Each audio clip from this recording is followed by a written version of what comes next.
A brief description of SipAndMarvel: luxurious, who's who, high-end fashion, art, music, experience, luxury cocktails.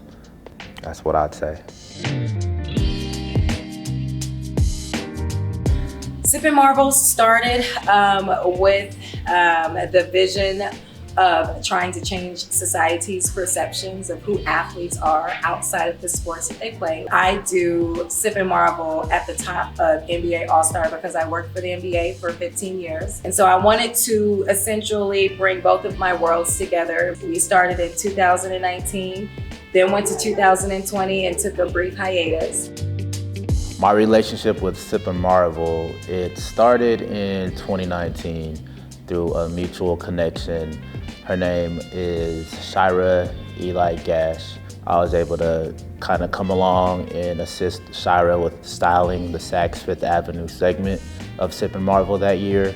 And from then, year two, that happened in Chicago. During All-Star Weekend, I had more of a role with the production, coming on board as a designer relations. After our Chicago show, the global pandemic basically shut us down, and then I ended up with late-stage breast cancer. And then just most recently, the co-founder that started this with me, Chris Smith, he passed away in April. So I just wasn't doing it. I wasn't in the space to do it. But Monty called me up one day. Hey, SipAndMarvel, you know, I know it's been off for a couple of years due to some personal things you had going on. We have some momentum going on with Melly as a fashion company, and you know, I'm doing some great things in the community in Indianapolis. Anyway, why not revive SipAndMarvel and bring it to my hometown? You know, I just wasn't really ready for it because it would mean me having to plan this without my general support that I normally had.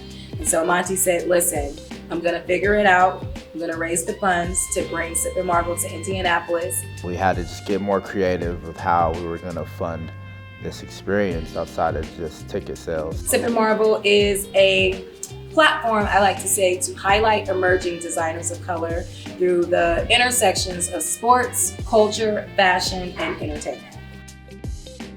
3 of the designers that we showcased this evening was from Indiana. Of course, we had Monty Matuka, who is the owner of Melly. We also had Langston Christopher, and then we also had Bernie Martin. I'm very proud. I mean, there was a lot that went into this, and I think it's something that kind of showed witnesses what we are capable of, the impact that's necessary in the arts and creative community here in Indianapolis. And that's something that we need to just continue to evolve and develop. I just want to bring an awareness to our community to say, hey, listen, we need to come together to be able to grow our own and figure out a way to build our own table to bring a larger share of the equity of this $70 billion industry by 2030.